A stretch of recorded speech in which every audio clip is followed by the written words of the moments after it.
이 영상에서는 당신의 최고의 모습을 기대하는 사람을 옆에 두어야 하는 이유에 대해 이야기하고자 한다. 영상을 통해 저자인 조던 피터슨의 과거 이야기와 함께 주변 사람들과 건강한 관계성을 이루는 법에 대해 알 수 있을 것이다. 저자는 캐나다 엘버타주의 페어뷰에서 자랐다. 페어뷰는 시골 마을로 겨울철 기온이 영하 40도 이하로 떨어지는 혹독한 환경이었다. 마을에는 3,000명 정도가 살았고 가장 가까운 도시는 600km 떨어져 있었다. 겨울철에는 생활 자체가 고역이었다. 페어뷰의 강추위는 사람뿐 아니라 동물들에게도 힘든 환경을 제공했다. 이러한 극한의 환경 속에서도 마을 사람들은 나름의 생존 방식을 찾아가며 살아갔다. 페어뷰에서의 삶에선 젊은이들이 할 일은 없기에 친구와의 관계는 아주 소중했다. 그의 친구 크리스는 영리하고 책을 좋아했지만 가족의 방치로 인해 항상 화가 난 상태로 미래에 대한 희망이 없었다. 그의 트럭은 사고의 흔적이 가득했고 그의 아버지는 그를 별다른 말 없이 지원해 주었다. 그러나 크리스는 아버지에 대한 불만이 많았다.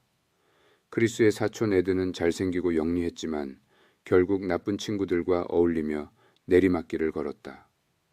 크리스와 에드는 결국 대마초에 빠져 상황이 더 나빠졌다.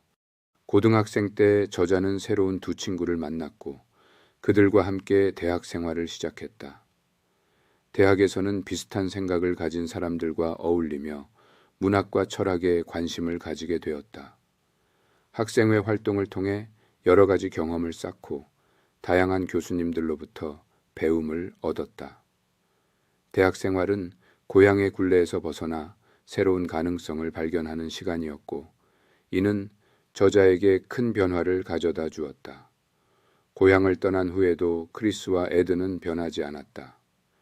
크리스는 결국 정신질환을 앓다 자살했고 에드는 에드먼턴에서 대마초에 취해 비참한 모습을 보였다.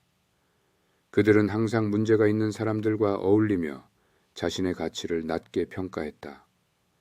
이런 사람들과 관계를 유지하는 것은 오히려 자신의 삶에 해가 될 사람은 주변 환경과 친구의 영향을 많이 받기 때문에 더 나은 삶을 원한다면 긍정적이고 발전적인 사람들과 어울리는 것이 중요하다.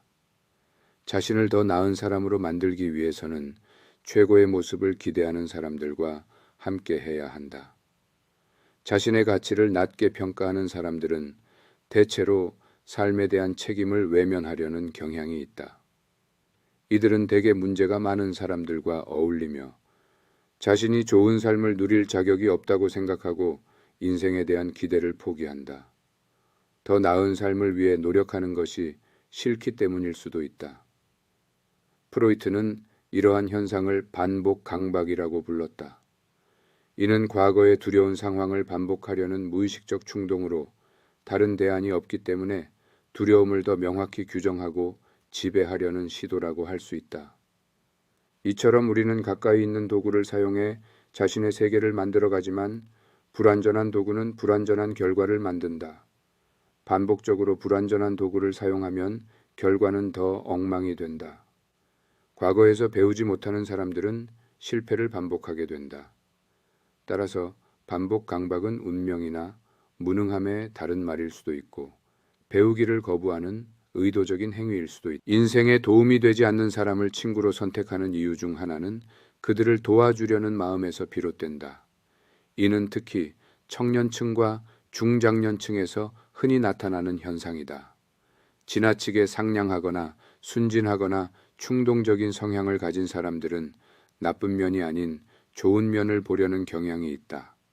그러나 실패하는 사람이 모두 피해자는 아니며 무조건적으로 도와주는 것이 항상 옳은 선택은 아니다.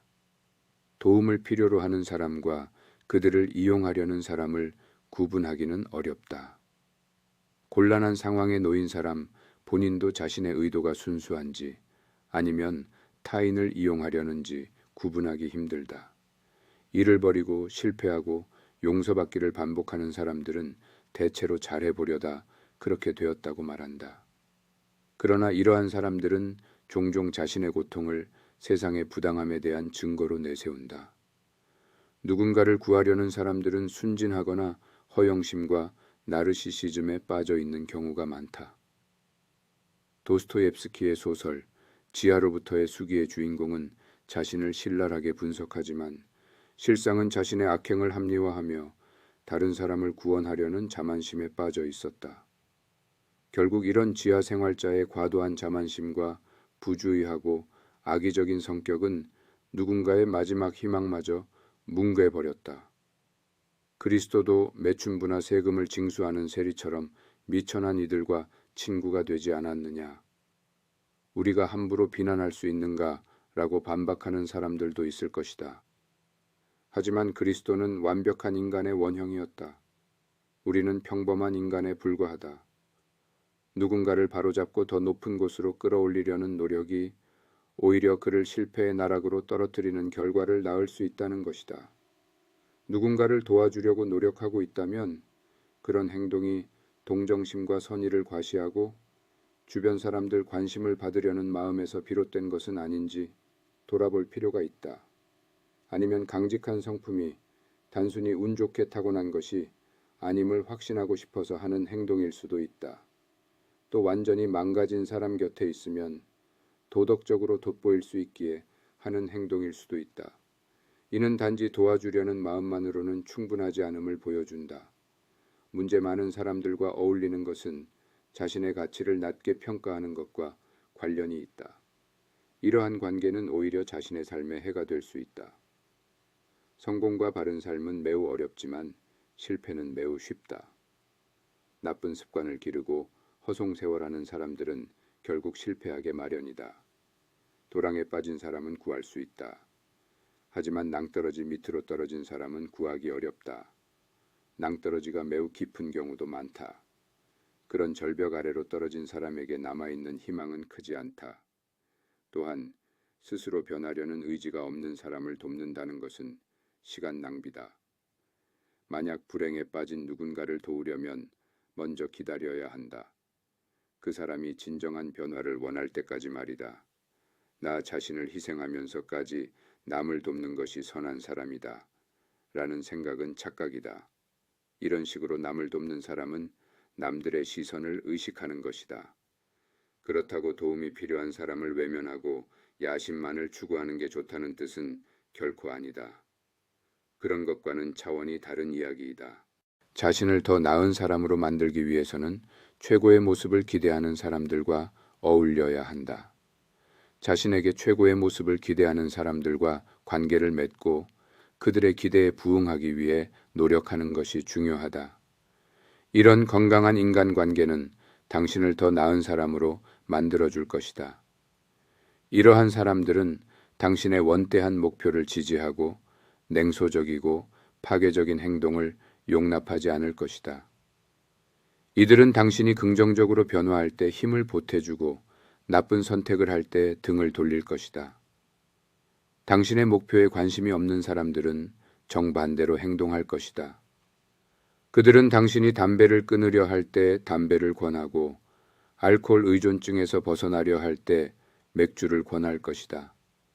당신이 목표를 이루면 그들은 당신을 질투하고 끌어내리려 할 것이다. 이런 사람들과의 관계는 결국 당신에게 해로울 수밖에 없다. 따라서 자신에게 최고의 모습을 기대하는 사람들과 어울리는 것은 단순히 이기적인 선택이 아니라 더 나은 삶을 위한 바람직한 선택이다. 이러한 사람들은 당신을 더 나은 사람으로 만들어주고 당신의 성장을 통해 자신도 긍정적인 영향을 받을 것이다. 이는 건강하고 이상적인 인간관계의 본질이다. 위대한 결과는 운명을 건 도전에서 나오고 모든 영웅은 심판의 순간에 탄생한다. 골리앗이 40일 동안 싸움을 걸었을 때 그의 도발에 응하지 않았다. 마침내 다비드가 골리앗과 싸우겠다고 했을 때 그의 형제들은 양이나 치라며 비아냥거렸다. 다비드처럼 불가능해 보이는 원대한 목표를 향해 나아갈 때 현재의 부족함과 미래의 가능성이 동시에 드러난다. 삶의 무게를 감당하기 싫은 자신들의 잘못이라는 점을 부정할 수 없다. 이탈리아 피렌체에 있는 미켈란젤로의 걸작 대리석 조각품 다비드상은 우리에게 이렇게 외치고 있는 듯하다. 너는 지금의 너보다 더 나은 사람이 될 수 있다. 선하고 건강한 사람들과 함께 지내는 일이 쉬울 것 같지만 사실은 그렇지 않다. 오히려 문제 많고 질 나쁜 사람들과 지내는 것보다 더 어렵다. 몸과 마음이 모두 건강한 사람은 그야말로 이상적이다. 그런 사람과 가까이 지내려면 강인한 의지와 꾸준한 노력이 필요하다. 겸손해야 하고 용기가 있어야 한다.